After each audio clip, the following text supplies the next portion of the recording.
Hi everyone, my name is Jessica Martin. I'm here at Acumen. I'm an Innovation Associate and really excited to welcome you here to our very first course, Google Hangout, and our very first Google Hangout with the storytelling course and the Ariel Group. Storytelling, as we said in the beginning of this course, is quite important to Acumen here because it really helps us create empathy, raise funds, and connect to people to really sort of bring them on to our mission of changing the way the world tackles poverty.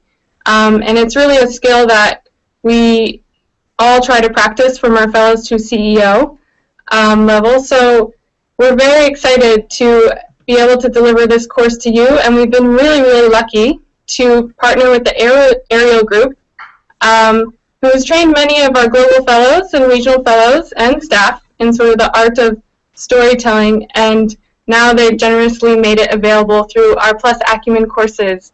And we're very lucky to have them because they provide this training to thousands of developing leaders across the nonprofit and corporate sectors. And today, I'm very excited to introduce, we have Greta on the line, who is the star of this storytelling course. We also have her colleague, Mara Sidmore, and Sean Kavanaugh, who is the CEO of the Ariel Group. So we have a sort of 55 minutes, could run an hour lineup for you today. We have 3 participants or peer course participants on the line with us, 2 of which that are going to give their final stories or change presentations live, and then followed by a 5-minute coaching session with Greta and her team. And then we're going to hear from a team in Kampala, Uganda, who has recently applied some of the storytelling skills that they learned in this course to work settings. So they're going to tell us about how that experience went. And then Mark, myself, and Yanina are going to pose some of the most frequently asked questions that you guys had throughout the course to the Ariel Group, and they'll answer some of those questions for you. So without further ado, I would like to have everyone sort of go around and introduce themselves, name and where they're from, and how they're connected to the course, starting with Greta, and we'll just go down the line from there. Hello, everyone. It is a thrill to be together hanging out with you here. My name is Greta Cowen, and I'm a coach and facilitator with the Ariel Group. And I have been deeply, deeply moved and touched by all of your stories and all of you reaching out to me as a friend in storytelling. So I can't wait to hear the stories today. And thank you all so much for your enthusiasm and fantastic storytelling. Hey everyone, I'm Mara Sidmore. I wear 2 hats at the Ariel Group. I am a facilitator like Greta. So I deliver our trainings in both the corporate and nonprofit sectors. And I'm also in the design department, so I work internally in the design function. And I've had the great privilege to work with another colleague of ours, Richard Richards, who's not joining us today, but perhaps will watch the recording afterwards, to oversee his design of the initial course and then manage the course internally from our side. And it's been a pleasure to watch the comments on Facebook and see the stories that people have been telling, and it actually literally has given me goosebumps many times as I'm sitting at home and watching someone across the globe sharing what they're learning from the course or sharing their personal stories. So it's been a pleasure to be involved. Cool. Mark McCoy from Vancouver, one of the co-chairs of the Vancouver chapter, actually had the great fortune of being in New York last November to have Greta run a session for us for storytelling, and took the opportunity to take part again in the storytelling workshop to further develop the skills. And even though we're just coming off the tail end of week 4, I've already been applying it to life and work and volunteering, and there's basically no end to what I've started to use storytelling for. So I feel really fortunate that that the course is available. All right, all right. Hello, everyone. Good morning, good afternoon, good evening. My name is Marvin Mills. I am from Los Angeles, California. I currently work and live in Seoul, South Korea, and I'm a participant for the course. Love the course, and I'm interested in social enterprise, and so this is a great tool for storytelling to create change and inspire action. And as a teacher, also, right, when you have to communicate things in the classroom, oftentimes you've got to use stories. Stories are very, very impactful in the classroom, and so it's great to be a part of this course.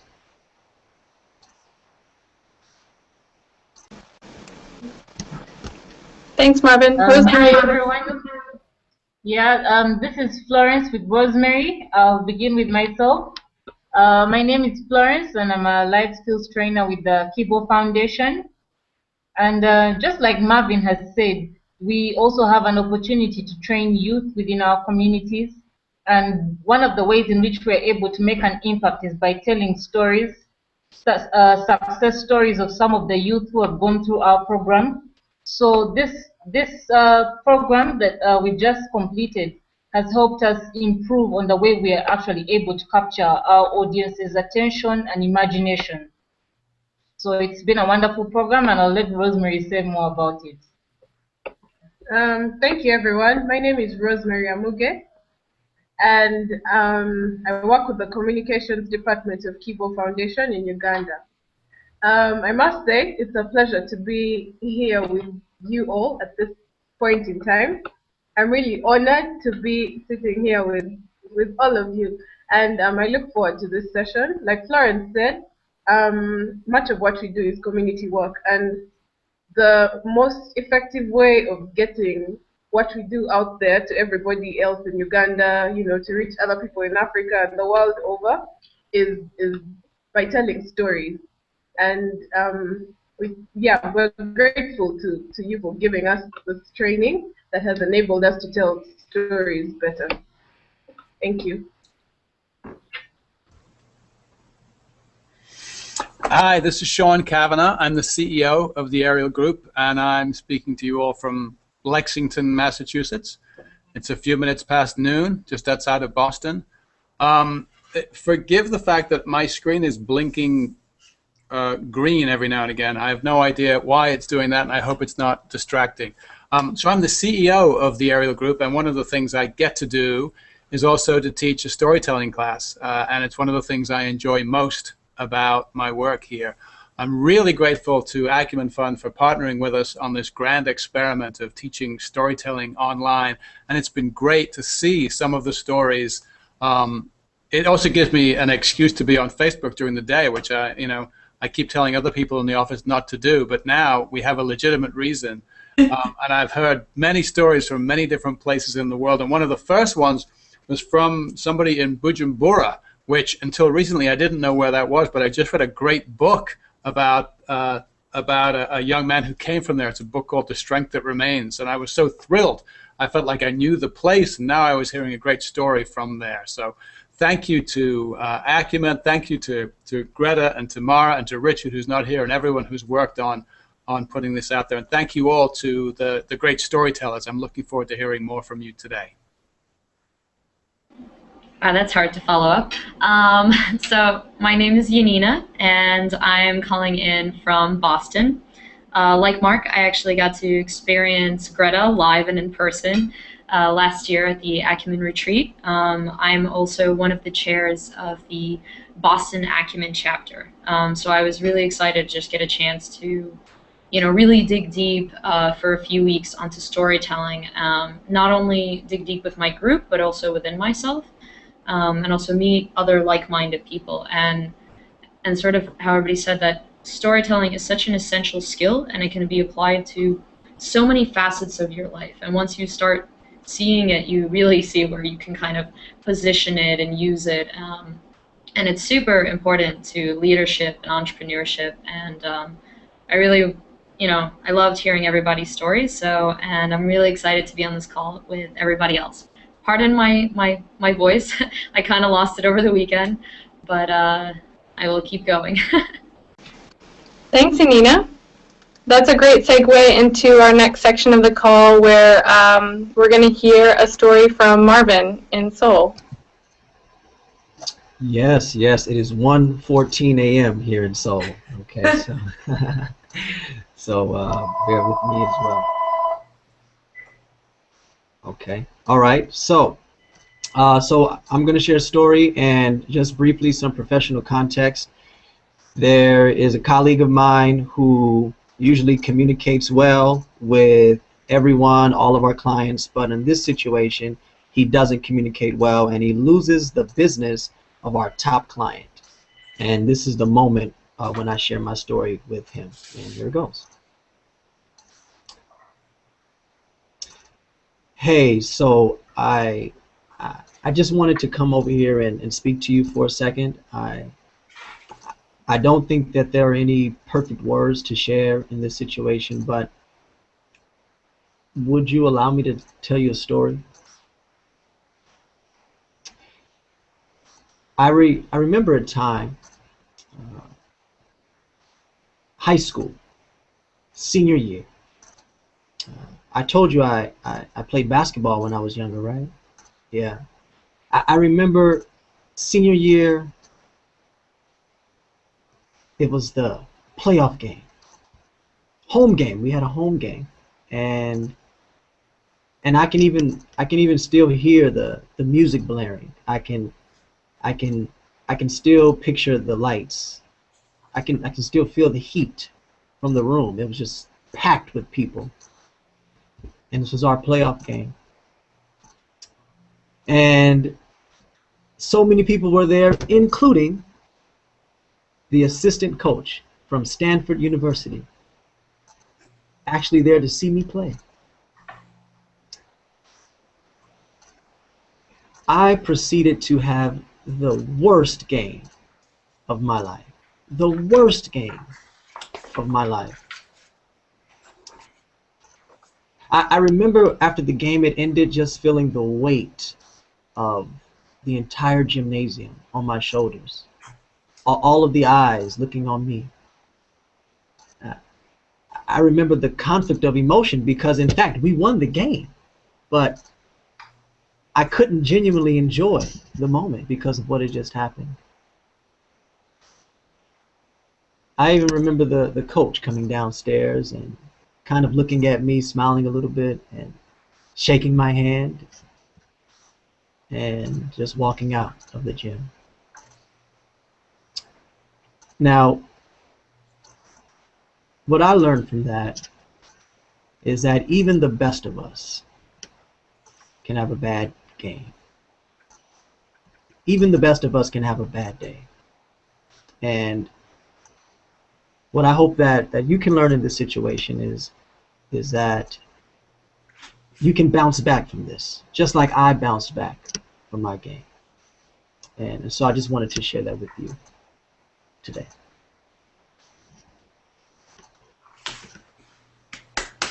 Finished!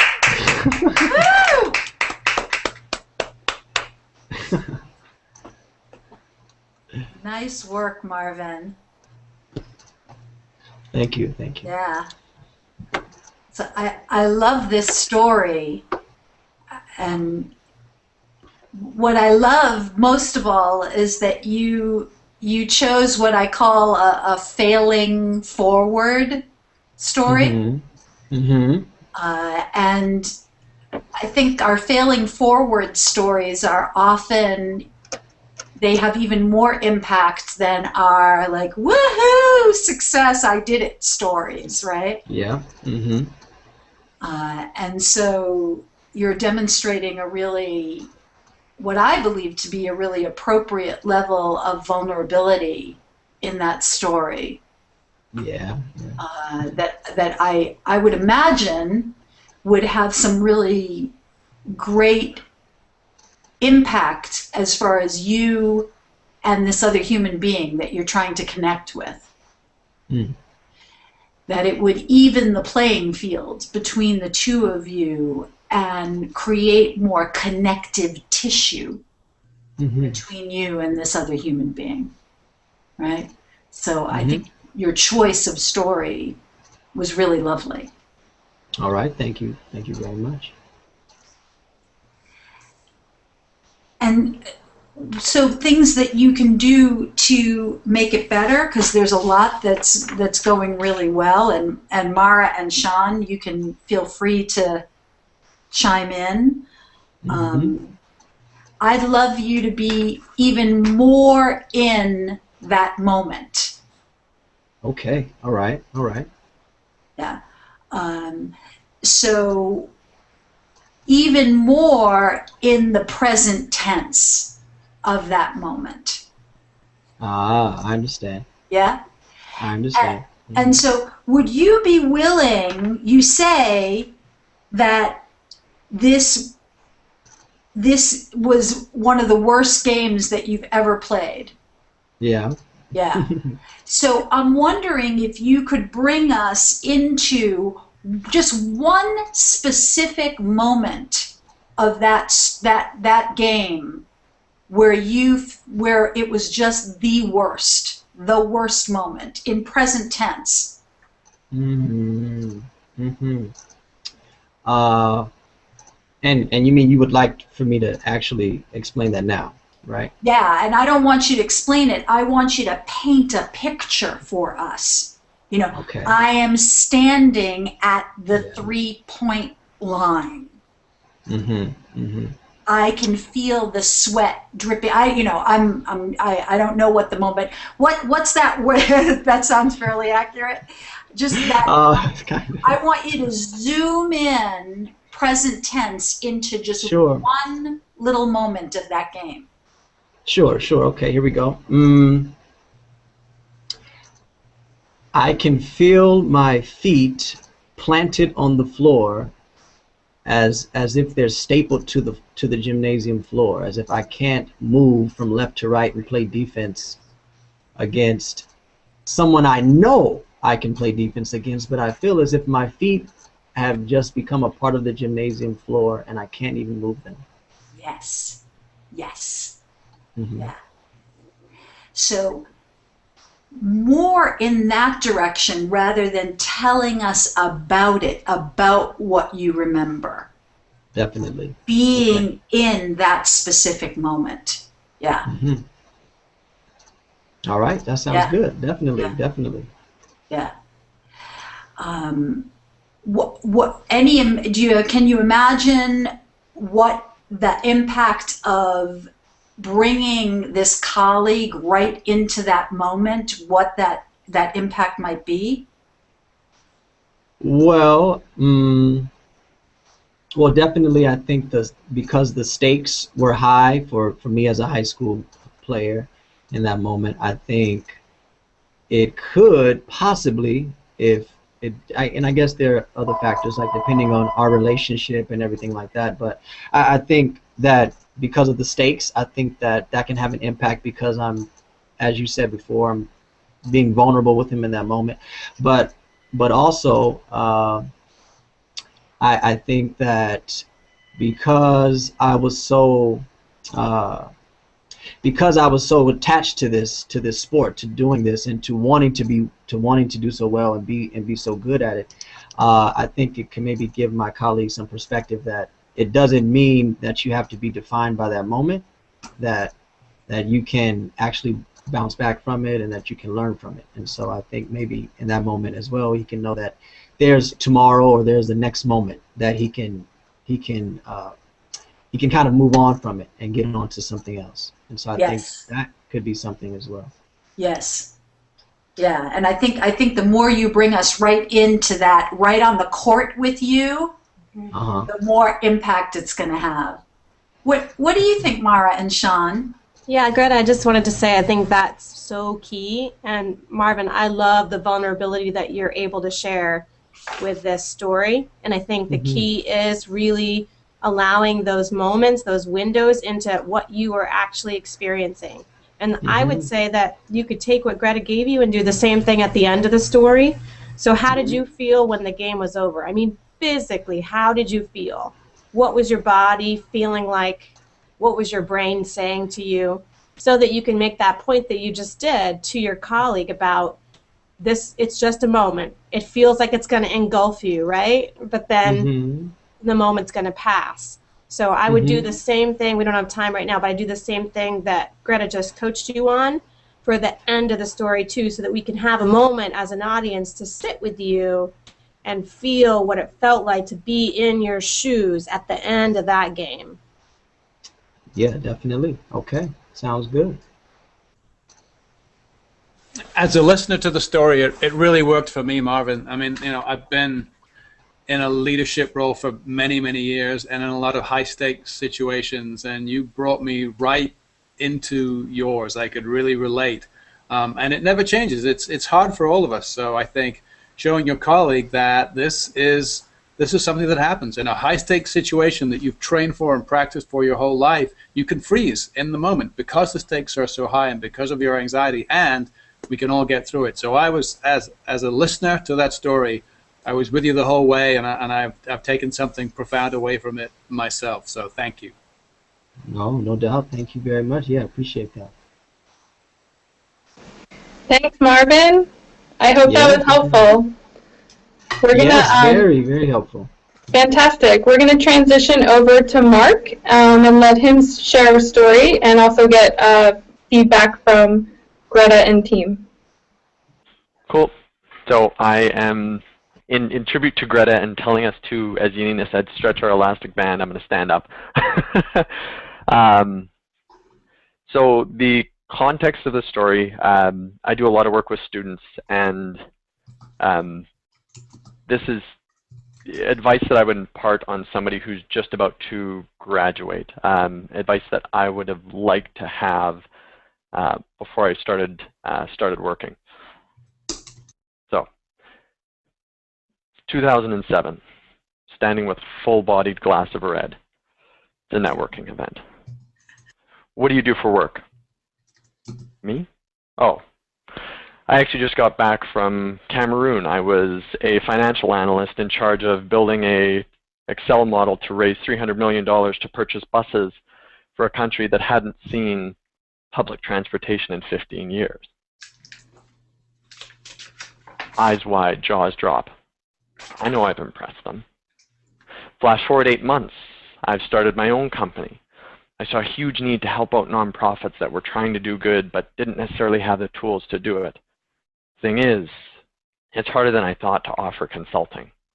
So I spend most of my days on the phone, selling products.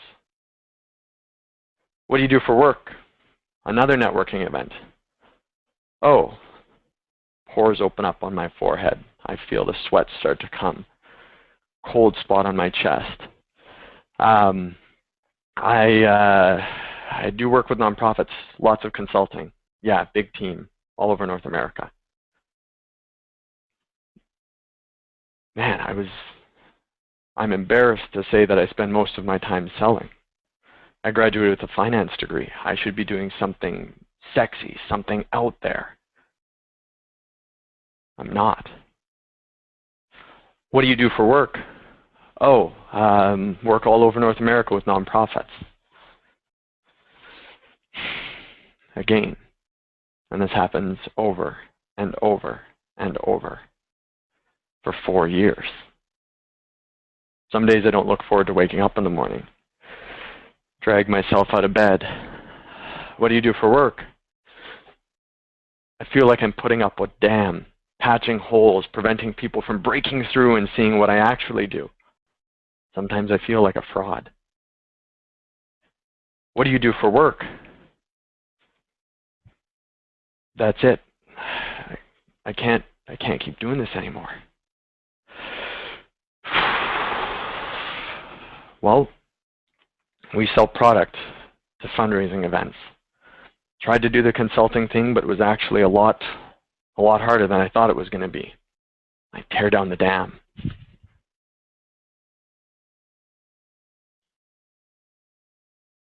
There's no judgment. no ridicule. Oh, huge weight off my shoulders. I reflect back to graduation dinner when somebody I respect a lot stood up and asked us all, who is the richest person in the world in 1920, 1940, 1960, today? A few guesses. Nobody really knew. And then he said, who knows who Mahatma Gandhi was? Mother Teresa, Nelson Mandela. Of course, all the hands go up. And what I realized in that moment, he said to us,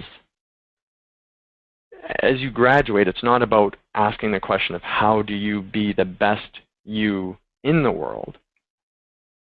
It's more about being the best you for the world.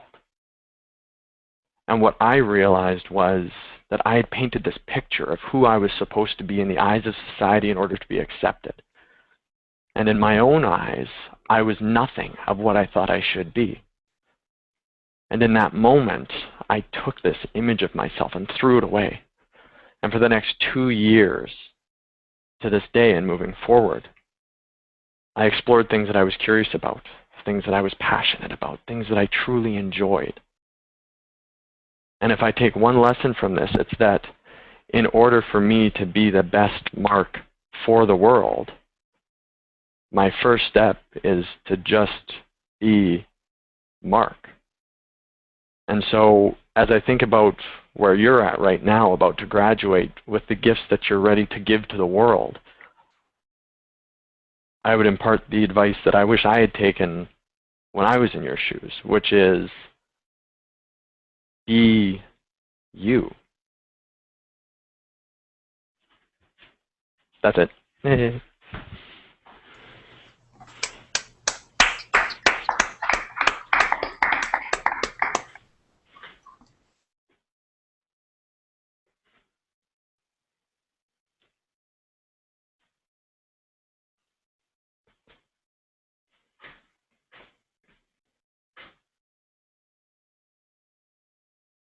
Oh, I think Greta is muted. Everybody wishes they could do that to me. No. So I think you've done such a great job of integrating that story into the message, into the context. The message is so powerful around be the best for the world, the best you for the world, and just be Mark, and then finally be you. It's such a powerful message, and you've done an amazing job of integrating it and really stitching it in with your story, which I think for a lot of people is probably one of the hardest things to do about the storytelling is those transitions, you know, into the story and back out of the story and into your business context and then into your personal learning. And I thought you did such a lovely job with those transitions and finessing them. Thank you. Yeah, I love to, I'm just going to jump on that, Greta. I love to, Mark, that your voice was so full of emotion every step of the way, and there was this animated quality to it that drew me right in. So I was right with you. In fact, at a certain point, I kind of stopped taking notes because I really wanted to be with you because of how much you were putting yourself out there for me. And I felt like you had a really strong message for me as your audience. Thank you. I'm just going to comment as a listener, Mark. My daughter turns 21 today, and I have a 19-year-old stepson, and I would be honored if you'd speak at both of their graduations. So thank you very much for your message. It was a great story, well told, and a great message. So thank you. Thank you.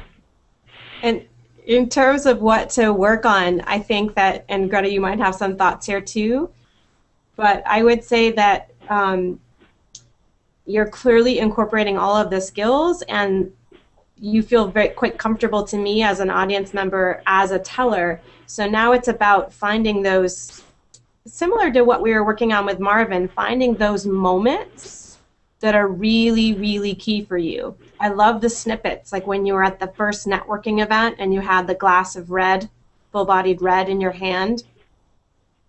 I kind of want to know, in your key moment when you decided to kind of throw off the, what did you call it? The weight. The weight. Mm-hmm. I just wanted more crispness in that particular moment, I think, around what was happening for you that finally caused that. Okay. Where were you in space? Where were you in time? What was going on in your body? Do you want to just take a second and try that moment?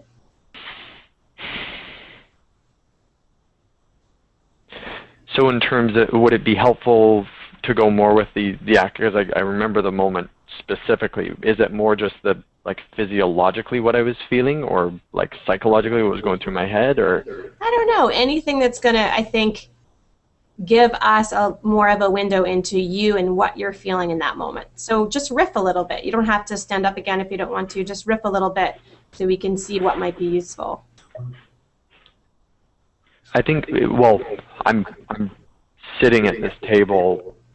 We're talking about, the conversation is on failure, and in my head I've got this image of myself, of who I should be, and this knowledge of who I am, and I'm speaking as if I am me, I am authentic, and we're talking about failure, and I'm sitting there knowing that I considered this to be failure, to not be myself, and it's then that I just say, enough with the facade. It's I've got to get rid of it. What pieces of yourself are you not feeling connected to? Pretty much all of it. I think I'm trying to live in. I was trying to live into this super professional mold, and I know that I'm a much warmer person than who I was, and it felt so unnatural to try to pretend to be so professional all the time. And what does that real Mark look like? And if you could paint us a picture of him, what's he look like? Oh, he's happier. He's warmer. He laughs more. Good. What does he value? Authenticity, and like just doing, I guess having meaning in what you do.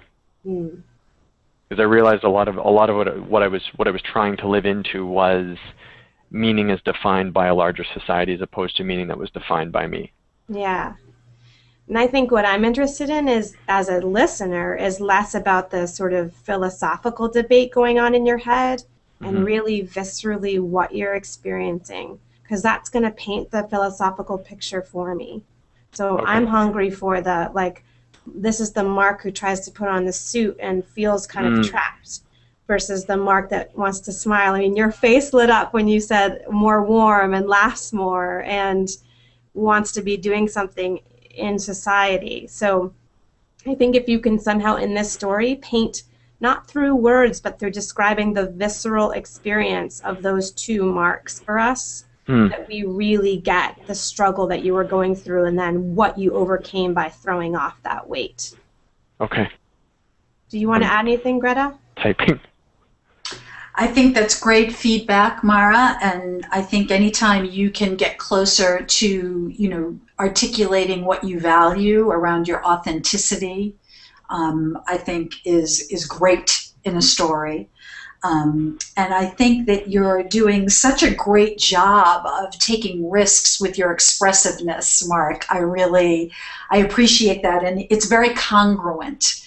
The way you're using your arms and the dam and really painting a picture for us. So I just want to applaud you for taking those risks with your expressiveness, because you're really having great impact on me in the audience as a result of doing that.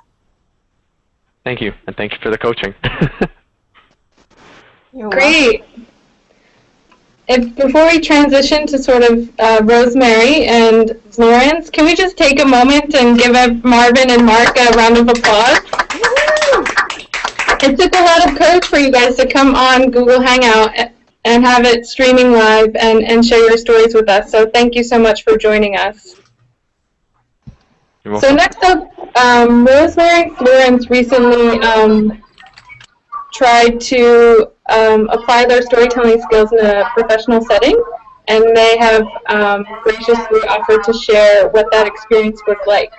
So Rosemary, you're up. Oh, thank you. I'll go ahead. I'm going to do this. It's going to be a tag team with Florence. Can you hear me? Yes, we can hear you just fine. I'm sorry. So I was saying it's going to be a tag team, Florence and I.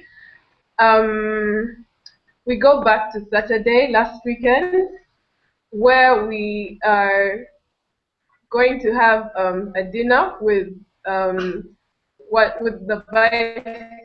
vice chair of the Kibo Foundation board, who has come to Uganda for a week, and after 3 years, and this is her opportunity to bond with the staff of Kibo Foundation, the new staff that she has never met, and those that she last saw 3 years ago.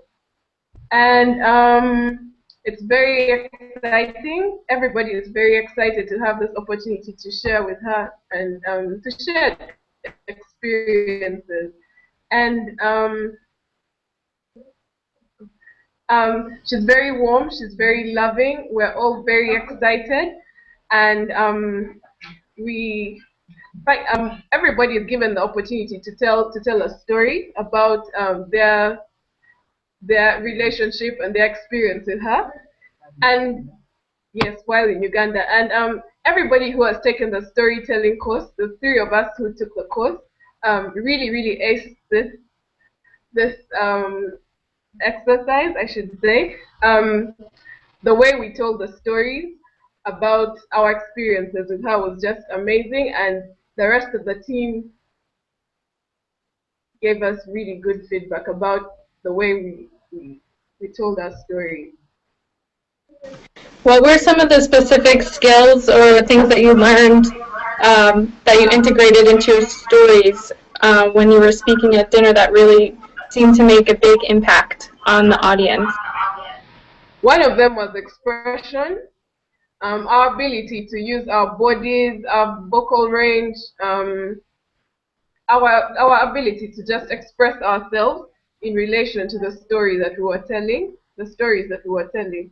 This really got everybody, wowed, and everybody thought they should really enroll for the course and learn how to express themselves the way that we did. And just in addition to what Rosemary is saying, we also managed to come up with a very good story when we shared our experience with June 3 years back. So we were asked to give an experience that we had with her 3 years back, and then we described her character, her warmth, her friendliness, and her humility. So for those who hadn't had an opportunity to meet her in the 1 week, they were able to paint a picture of what kind of person June is. And at the end of the day, everyone kept cracking a joke and saying, let's use the storytelling skills that Florence and Paul and Rosemary are using. So it became like some sort of a joke, because all of a sudden they realized that we were telling our stories really well thought out, at least. Yeah. That's awesome. Can you give us a little glimpse of the stories that you told? Maybe just a minute of it?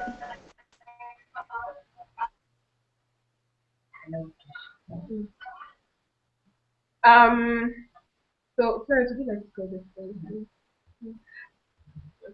Okay, I particularly like Rosemary's, but I'll go with mine. I described that the first time June arrived at the Kibo Foundation was really amazing. Sorry, I use the present tense, but it keeps disturbing me from time to time. The first time I met June was really an amazing opportunity that I had to share with this very beautiful person. June is a person I'll describe with a warm heart. She's giving, and she's very humble. She also has a sense of humor. When you sit down with her, you can't fail to crack even for 2 minutes. That's June for you. And then, when you notice her up close, you realize her nails are well painted. She really pays much attention to detail when it comes to her nails. Her varnish is something else. Then she'll go again and talk about her children. Andrew does this. He's about 21 years of age. And then also her grandchildren. She's very fond of them. She's always saying a lot about how the grandchildren are more like us, and she takes us to be her grandchildren as well.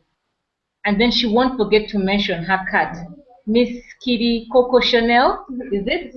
Yeah, Miss Kitty Coco Chanel. Oh my God. She loves to sit over the dining table and watch everyone with an eye, a critical eye, like what you doing over there. So she talks about these fond memories, and you get cozy and you get so, warmed up to her, so easily warmed up to the kind of person and woman she is. Yet again, she's a very inspiring person. She sees the best in everyone, and she always encourages you. The last time she was here in Uganda, she referred to me as Uganda's young star, uprising star. And to me, that's something that really stands out for me even up to now. Uganda's young star. Wow. So those are the amazing memories. That was great. Thank you so much after I'm putting you on the spot. That was wonderful. Thank you, guys. So we have prepared a few questions that we'd like to pose to Greta and Sean and Mara. Many of them are questions that you had given us through your lab reports. And hopefully we have about 15 minutes to have them answer some of those questions. So Mark, could you start us off with those? I can. So one of the questions that came up a few times through our workshops, because a lot of us are really excited to start to incorporate everything into just day-to-day life. So one of the main questions was, how do we integrate stories into life in a really natural way that doesn't come across as feeling either contrived or just giving advice? Any tips on that?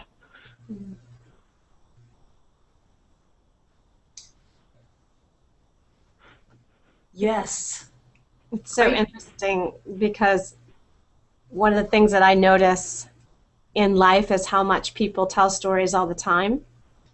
We just may not call it storytelling and we're not aware of it, but we're constantly, whether it's with our friends or our colleagues, clients, etc., we're sharing little bits about ourselves and moments in time. So I think sometimes when people encounter this structure, they all of a sudden feel like it's more formal.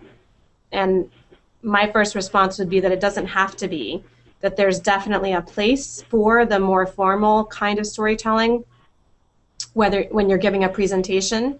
But I think Marvin's is a great example of, he's having a one-on-one conversation with this colleague of his, and he asks, can I tell you a story? And he shares a personal story just as he might if he was out socially with this person. And so I don't think it has to be a formal thing every time. It's a matter of being able to dial up and down your expressiveness depending on the situation. Other thoughts, team?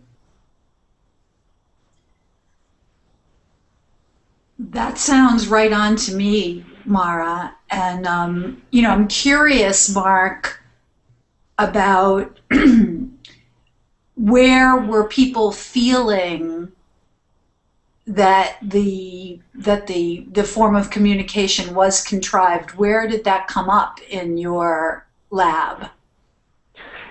It was more not necessarily in the labs, but in the gaps between the labs when people were trying to share stories. So part of it could just be the practice, because I think to Mara's point, we naturally share some stories, and I think the power in thinking through and editing a story to the point where we can make it more expressive and more powerful has huge benefits. And perhaps it's just because it's a new skill that it doesn't flow as naturally into a conversation. But it was almost the notion of, as we're building this database of stories that are really useful, we've got, you know, a really specific point that we want to share. And so some people were a little bit wary, because as soon as they had a story that could really drive home a specific point, it almost started to feel like we were just trying to give advice to people, which can sometimes be taken as lecturing or telling somebody what to do. So I think it was how do you make it feel natural, which, as I'm talking, might be just be about practice. But yeah. So there are a couple of things that I'm thinking about, and you know, the best way to get a sense of how any new skill is working is to ask for feedback. And so, you know, I would encourage you, if storytelling is a new skill for you, to find ways of opening yourself up to get some good balanced feedback from others. And I think that there are ways that you can do that. And I think that's the ultimate litmus test as to whether or not the story is landing the way you needed it to. And then the other thing I'm thinking of, I think you're right, Mark, about any new skill feels a little unwieldy or awkward. And often my experience in coaching leaders is that it feels more inauthentic from the inside, but from the outside, we are being perceived as more authentic. And I think that's part of the conundrum in taking a risk with any new tool in your leadership toolkit. May feel a little funny inside, but my experience is that most of the impact from that of the perceiver is, yeah. That's very, very, very good insight, and good to hear as well. Do you have any specific like ideas or thoughts around different ways to ask for, because I know we're short on time, different ways to ask for feedback that would be effective, or is it sort of just throwing it out there and saying, what do you think, how did that work? Yeah, I mean, I think, you know, to me, the more sort of upfront that you can be, you know, it's easier, I think, and, you know, Mara and Sean would probably agree with this. It's easier in a larger group format if you're doing more formal storytelling out to a large audience. You can pick a couple of, you know, trusted peers and ask them to really be noticing, how does the story fit? Does it work for you? And I'm always very protective of my participants, so I would encourage you, when you're setting up getting feedback, to make sure that people are noticing what's working and what isn't, so that you're getting good balanced feedback. Please notice what works about my story, and also give me feedback on where you think I can get better. Yeah, absolutely. Thank you.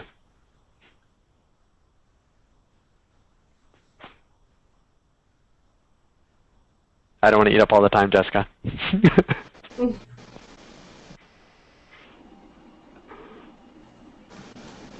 You're up, Yanina. Okay, sorry. I was, so actually, my theme, and it's a topic that, from that Acumen retreat and from people recommending Brene Brown's book to me, I've actually been working on this whole topic of vulnerability.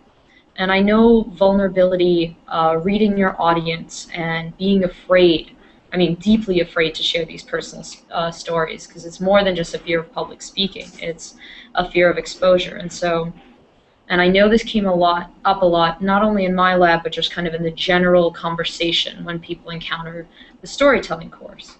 So I guess we're hoping for some advice on how to read and respond to different people. You know, if you're noticing that somebody's a bit more analytical than they are emotional, are there some, let's say, good tips on how to pick up on that so that you can modify your story?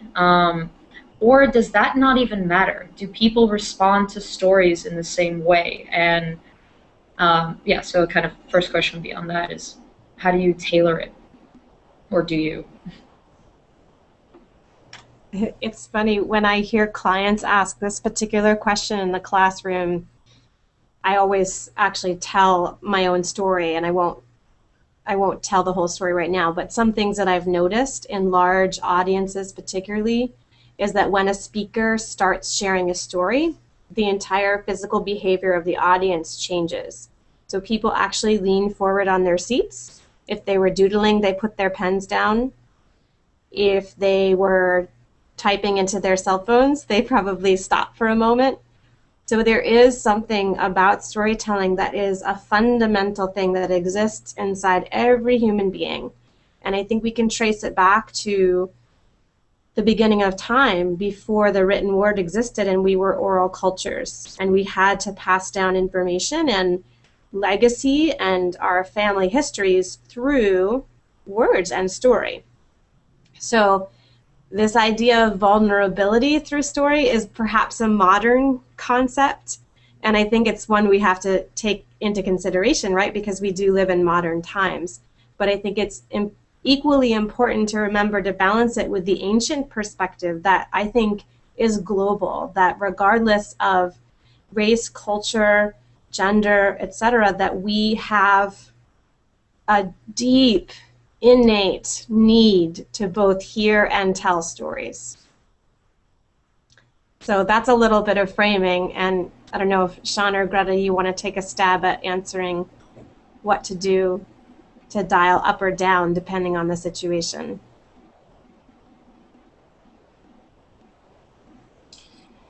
Well, I think that we always have to be taking a look at what the specific situation is that we're in. And when we coach people in the classroom, we allude often to this calibration, this dial. And often we talk about it in terms of expressiveness, but you can really look at that dial in terms of just about any skill that you're using as a leader, be it vulnerability.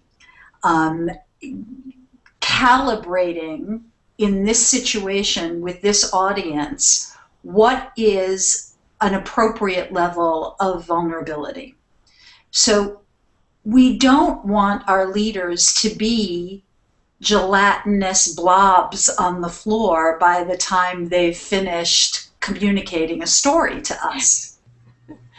But we also don't want our leaders to be impenetrable superheroes that are incapable of showing us where their challenges are.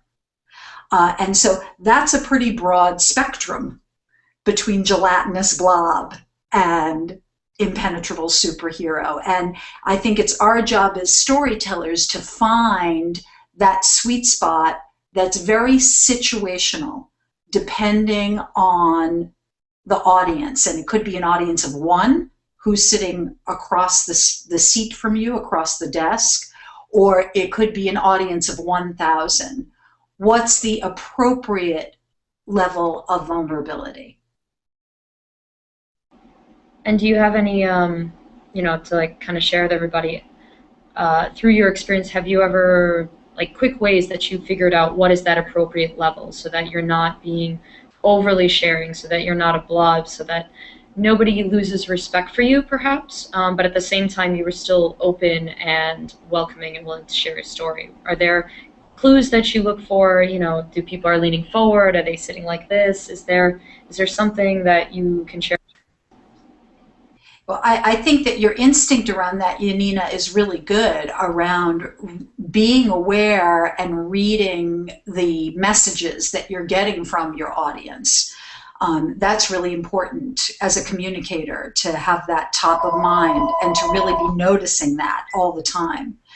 And then I also think that, rehearsal is a highly valued actor's skill. And it's a very underused leadership skill.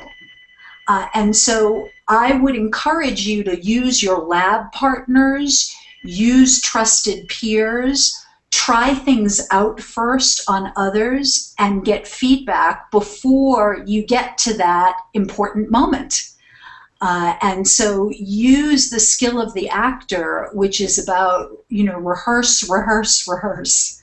Not so that it's so hard-baked that you've lost your authenticity or improvisational feeling to it, but enough so that you feel secure that you're communicating the message that you're hoping to communicate. And I just wanted to add two things, Greta, that I often hear from clients. And the first is that there's a difference between personal and private. Yes. And that it's very important to identify for yourself and for your audience what that line is, so that sharing something that's personal is a way of building relationship, but sharing something that's private could actually endanger the relationship if it's not the right time. So that's an important thing to think about. And then the second thing is, are you personally ready to share this story? So sometimes working with clients, they have a really powerful story, but it may have happened to them recently, and they're not ready to share it in a public setting. So perhaps they want to work on it in a training session, or in your case, in a group, but they don't want to be, they don't have the emotional bandwidth to share it with a larger group. So we have to make those decisions for ourselves and kind of track, and then based on the feedback that we're getting that Greta suggests you're looking for, we will get a good sense. And it's okay to fail, right? It's okay to try something and realize, whoa, that was an overshare. Okay, I'm not going to do that in this situation again. Great, thanks. One last sort of quick question, since we're running over time. One question we got often was, how do you choose and build the right stories? So what are some resources maybe you can recommend for helping people to find materials for their stories? And how do you ensure that a given story that you sort of excavated from your life experiences fits the message that you're trying to communicate? Yeah, I have one quick response, which is that we often hear clients say in the room, I just don't have any stories. And I find myself in that situation too when I'm trying to come up with stories to demonstrate in the room for my participants. But it's just not true that every moment in our life is potentially a possible story. And does it have a really, really dramatic thing that happens in it? No, not necessarily, but as humans, we're not expecting the dramatic. We live sometimes mundane lives. So I think it's more about changing our frame and our understanding of what the potential for a good story is. And instead finding those moments in our lives where we were impacted in some way, where something changed for us. And it doesn't have to be a huge event. Yes. Great. Well, I want to thank everyone for joining us for this office hours, and especially thank Greta, Mara, and Sean for joining us, Mark and Marvin for sharing your stories with us, and Rosemary and Florence for giving us the impromptu story, and Yanina, who's also been a great moderator for us over the Facebook group. And happy to open it up, Greta, Mara, or Sean, if you have any additional closing remarks that you'd like to make before we close up the broadcast. Just to say thank you, Jessica, and everyone. It's been an honor and a privilege to have this opportunity. And I know there was a request for some follow-up resources, which we can be in touch about, Jessica, and make sure that course participants have access to them. Great. That sounds like a great idea.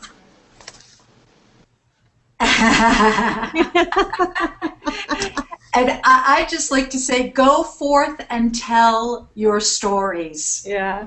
You are amazing storytellers, and the stories that you have inside of you are important for the world to hear. And you inspire me, and I know you have a great potential to inspire many, many people in your lifetime. So just get out there and start using it. With that, perfect ending. Thank you for joining us for this live office hours, and we hope to see you in a course in the future. Bye-bye. Bye-bye. Thanks, everyone. Bye. Thanks, See everyone. you.